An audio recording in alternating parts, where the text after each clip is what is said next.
ಅಖಾಡ big fight ವಿಶೇಷ ನಾನು ಮತ್ತೆ ಮುಂದುವರಿಸ್ತಾ ಇದ್ದೀನಿ. ವಿಜಯ್ ಅವರು ಒಂದು ಪ್ರಶ್ನೆ ಉಳ್ಕೊಂಡಿತ್ತು ನಂದು. ಅದೇನಂತ ಹೇಳಿದ್ರೆ, ಈಗ ಸೈದ್ಧಾಂತಿಕವಾಗಿ ವಿಜಯ್ ಜೋಸೆಫ್ ತಮಿಳುನಾಡು ರಾಜಕಾರಣಕ್ಕೆ ಸಂಬಂಧಪಟ್ಟಂತೆ ರಾಜ್ಯ ಆಗ್ಬೇಕಾಗತ್ತಾ ಇವಾಗ ಅಧಿಕಾರಕ್ಕೋಸ್ಕರವಾಗಿ?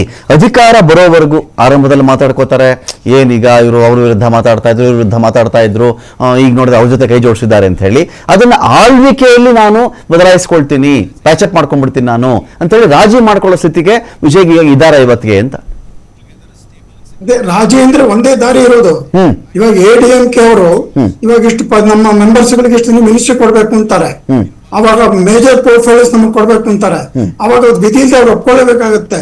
ಅವಾಗ ಅವ್ರ ಪಾಲಿಸಿಗಳು ಅವರ ಅಜೆಂಡಾಗಳು ಏನು ಇಂಪ್ಲಿಮೆಂಟ್ ಮಾಡಕ್ ಅವಕಾಶನೂ ಸಿಕ್ಕಲ್ಲ ಅವ್ರಿಗೆ. ಅವಾಗ ಕಾಂಪ್ರಮೈಸ್ ಮಾಡ್ಕೊಂಡು ಅವ್ರು ಹೇಳ್ದಂಗೆ ಕೇಳ್ಕೊಂಡು ಇವ್ರು ಹೋಗ್ಬೇಕಾಗತ್ತೆ. ಸುಮಾರು ರಾಜ್ಯಗಳಲ್ಲಿ ಇದಾಗಿದೆ. ಬಿಜೆಪಿ ಜೊತೆ ಹೊಂದಾಣಿಕೆ ಮಾಡ್ಕೊಂಡಿದ್ದ ಸರ್ಕಾರಗಳು ಅದೇ ತರ ಆಗಿದೆ. ಸೊ ಈಗ ವಿಜಯ್ ಪರಿಸ್ಥಿತಿನೂ ಅದೇ, ಅವ್ರಿಗೆ ಬೇರೆ ದಾರಿನೇ ಇಲ್ಲ.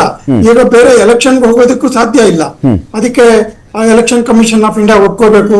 ಆಮೇಲೆ ಸೈದ್ಧಾಂತಿಕ ಪರಿಸ್ಥಿತಿಗಳೆಲ್ಲ ಅದಕ್ಕೆ ಅನುವು ಮಾಡ್ಕೊಡ್ಬೇಕಾಗತ್ತೆ. ಅದು ಯಾವುದೂ ಇಲ್ಲ. ಈಗ ವಿಜಯ್ಗಿರೋದು ಒಂದೇ ಮಾರ್ಗ, ಅನಿವಾರ್ಯ ಮಾರ್ಗ ಅಂದ್ರೆ ADMK ಒಪ್ಕೊಳ್ಳೇಬೇಕಾಗತ್ತೆ. ನಾನು ಹನುಮೇಶ್ ಅವರು ಒಂದು ಪ್ರಶ್ನೆ ಆಯ್ತು ನಂದು. ಈಗ ಎಲ್ಲರೂ ಹೇಳೋದೇನು ಅಂತ ಹೇಳಿದ್ರೆ, ಅಣ್ಣಾಮಲೈಗೆ ಏನಾದರೂ ಕೊಟ್ಟು ಬಿಟ್ಟಿದ್ದಿದ್ರೆ ಬಿಜೆಪಿಯನ್ನ, ಅವ್ರದೇ ಲೀಡರ್ ಇದ್ದು ಬಿಟ್ಟಿದ್ರೆ ನೈನಾರ್ ನಾಗೇಂದ್ರ ಅವರ ಬದಲಿಗೆ ಏನೋ ಮಾಡಿಬಿಡ್ತಾ ಇದ್ರು ಅಂತ ಹೇಳಿ 27 ಸೀಟು ಏನು ADMK ಕೊಟ್ಟಿತ್ತಲ್ಲ, ನಗರ ಪ್ರದೇಶ ಕೇಳ್ಕೊಂಡಿತ್ತು ಇದೇ ಬಿಜೆಪಿ, ಅದು ಏನು ಕಡಿಮೆ ಆಗಿರಲಿಲ್ಲ. ಸೊ ಅದ್ರ ಯಾಕೆ ಏನು ಮಾಡೋಕ್ಕಾಗಲಿಲ್ಲ ಬಿಜೆಪಿ ಕಲ್ಲಿ ಅಂತ ಹೇಳಿ. 27 ಸೀಟ್ಗಳು ಕಡಿಮೆ ಅಲ್ಲ, ಅದರಲ್ಲಿ ಒಂದು 10, 12, 15 ಗೆದ್ದಿದ್ರೆ ಓಕೆ, ಅಣ್ಣಾಮಲೈ ಏನೋ ಮಾಡಿ. ಇಲ್ಲ, ಅಣ್ಣಾಮಲೈ 27 ಗೆದ್ದು ಬಿಡ್ತಿದ್ರು ಅಂತನಾ? ಇಲ್ಲ, ಅಣ್ಣಾಮಲೈ ಪವರ್ಫುಲ್ ಹಾಗಾದ್ರೆ ಅಣ್ಣಾಮಲೈ ಇಲ್ಲ, ಅಣ್ಣಾಮಲೈಗೆ ಈಗಾಗಲೇ ಅವಕಾಶ ಕೊಟ್ಟಿದ್ರು. ಬಟ್ ಅಣ್ಣಾಮಲೈ ಒಂದು ಬಿಜೆಪಿಯ ಒಂದು ಏನಂತಾರೆ ಒಂದು ಬೀಜ ನೆಟ್ಟಿದ್ರಲ್ಲಿ ಅದು ಸ್ವಲ್ಪ ಸ್ಲೋ ಆದ್ರೆ, ಯಾಕಂದ್ರೆ ತಮಿಳುನಾಡಲ್ಲಿ ಬೇರೆ ರಾಜ್ಯಗಳ ತರ ಅಲ್ಲ, ಅದರಲ್ಲೂ ಈ ಬಿಜೆಪಿ ಅಂತ ಪಕ್ಷಕ್ಕೆ ಬಹಳ ಕಷ್ಟ ಅಲ್ಲಿ ಬೇರೆ ಈ ಹಿಂದಿ ಭಾಷೆಯ ರಾಜ್ಯಗಳಲ್ಲಿ ಬೇಗ ಬಿಜೆಪಿ ಬೆಳೆದ್ ಬಿಡುತ್ತೆ. ದಕ್ಷಿಣ ರಾಜ್ಯಗಳಲ್ಲಿ ಕಷ್ಟ.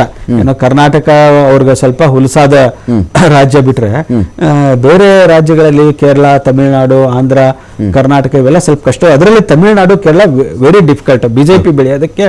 ಅಲ್ಲಿಯ ಸೈದ್ಧಾಂತಿಕ ವಾತಾವರಣ, ಅಲ್ಲಿಯ ರಾಜಕೀಯ ಹಿನ್ನೆಲೆಗಳು ಪೂರಕವಾಗಿಲ್ಲ. ಆದ್ರೆ ಅಣ್ಣಾಮಲೈ ಸಾಕಷ್ಟು ಪ್ರಯತ್ನಗಳನ್ನ ಮಾಡಿದ್ರು. ಮತ್ತೆ ತಮಿಳುನಾಡಿನ ರಾಜಕಾರಣದಲ್ಲಿ ಅವರು ಹೊರಗಡೆ ಪಕ್ಷಗಳನ್ನ ಗೆಲ್ಸುವಂತದ್ದು ಬಹಳ ಕಡಿಮೆ. ತೀರಾ ನಾವು ಜಸ್ಟ್ ಆಫ್ಟರ್ ಇಂಡಿಪೆಂಡೆನ್ಸ್ ಅವಾಗ ಕಾಂಗ್ರೆಸ್ ಇತ್ತಲ್ಲಿ, GK ಮೂಪ್ನಾರ್ ಅವರೆಲ್ಲ ಇದ್ದಾಗ ಅದಾದ್ಮೇಲೆ ಏನಾಯ್ತು, ಅಲ್ಲಿ ಟ್ರೋಫಿ ಬೇರೆ ಹಿಡ್ಕೊಂಡು ಓಡಾಡ್ತಾ ಇದ್ರು, ಇಂಡಿಪೆಂಡೆನ್ಸ್ ಟ್ರೋಫಿನ ಹಿಡ್ಕೊಂಡು ನಾವು ತಂದಿದ್ದು ಅಂತ ಕೂಡ ಓಡಾಡ್ತಾ ಇದ್ರು ಕಾಂಗ್ರೆಸ್. ಹಾಗಾಗಿ ಇವ್ರಿಗೆ ಇದ್ದಿದ್ದೇ ಒಂದು ಆಪ್ಷನ್ ಅಲ್ಲ. ಅದಾದ್ಮೇಲೆ ಅಲ್ಲಿ ದ್ರಾವಿಡ ಪಕ್ಷಗಳದೇ ಕಾರುಬಾರೋ ಆರ್ಭಟ. ಹೀಗಾಗಿ ಮತ್ತೆ ಅಲ್ಲಿ ಇತ್ತೀಚೆಗಂದ್ರೆ ಒಂದು 50-60 ವರ್ಷದಿಂದ ಅಲ್ಲಿ ಈ ಸಿನಿಮಾ ನಟರದೇ ಒಂದು ಪ್ರಾಬಲ್ಯ ಜಾಸ್ತಿ. ಬಿಜೆಪಿ ಈ ಅಣ್ಣಾಮಲೈ ಸಿನಿಮಾ ಹಿನ್ನೆಲೆ ಅವರೇನಲ್ಲ, ಅವರು ಅಡ್ಮಿನಿಸ್ಟ್ರೇಟಿವ್ ಬ್ಯೂರೋಕ್ರಾಟ್ ಆಗಿದ್ದಂಥವ್ರು.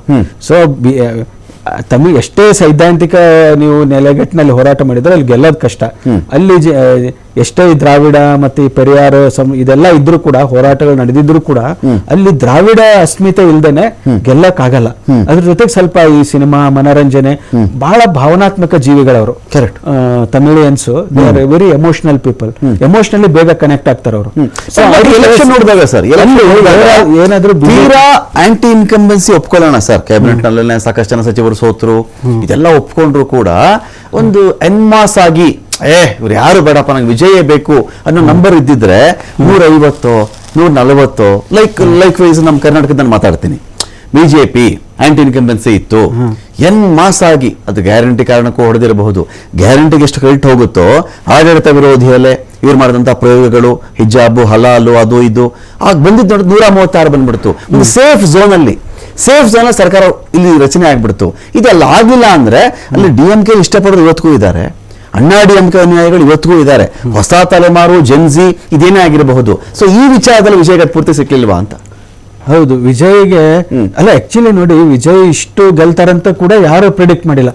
ಇವನ್ ಎಕ್ಸಿಟ್ ಪೋಲ್ ಅಲ್ಲಿ ಒಂದೇ ಒಂದು ಸಮೀಕ್ಷೆಯಲ್ಲಿ ಮಾತ್ರ ಟಿವಿಕೆಗೆ ಮೆಜಾರಿಟಿ ತೋರಿಸಿದ್ದು, ಆಕ್ಸಿಸ್ ಮೈ ಇಂಡಿಯಾ.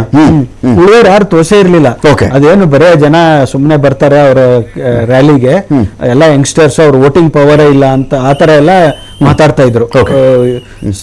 ಇಷ್ಟು ಗೆದ್ದಿರೋದು ಕೂಡ ಬಹಳ ಇದು ಸರ್ಪ್ರೈಸ್ ವಿಕ್ಟ್ರಿ ಅವ್ರದ್ದು. ಸೊ ಇದ್ರ ಜೊತೆಗೆ ಬಹುಶಃ ನೀವ್ ಹೇಳಂಗ ಅವಾಗ ಏನ್ ಪ್ರಶ್ನೆ ಕೇಳಿದ್ರೆ ಬಿಜೆಪಿ ಅಷ್ಟು ಸ್ಥಾನನೂ ಕೊಟ್ಟರು ಏನು ಮಾಡ್ಲಿಲ್ಲ ಅವರು. ಬಿಜೆಪಿಗೆ ಅಲ್ಲಿ ನೆಲೆ ಇರೋದು ಎಲ್ಲಾ ರೀತಿಯಿಂದ ಕಷ್ಟ. ಒಂದು ಸೈದ್ಧಾಂತಿಕವಾಗಿ ಹಿಂದುತ್ವದ ಮತಗಳಲ್ಲಿ ಬರಲ್ಲ, ಮತ್ತೆ ಅಣ್ಣಾಮಲೈ ಸಿನಿಮಾ ನಟರು ಅಲ್ಲ. ಅಟ್ಲೀಸ್ಟ್ ಒಬ್ರು ಸಿನಿಮಾ ನಟರನ್ನ ಅವ್ರ ಹಿಂದೆ ಮೋದಿ ಅವರು ರಜನಿಕಾಂತ್ಗೂ ಟ್ರೈ ಮಾಡಿದ್ರು. ರಜನಿಕಾಂತ್ ಅವ್ರನ್ನ ತಗೊಂಡ್ಬಂದು ಅವರನ್ನ ಮೂಲಕ ಚುನಾವಣೆಗೆ ನಿಲ್ಲಿಸ್ಬೇಕಂತ ಟ್ರೈ ಮಾಡಿದ್ರು.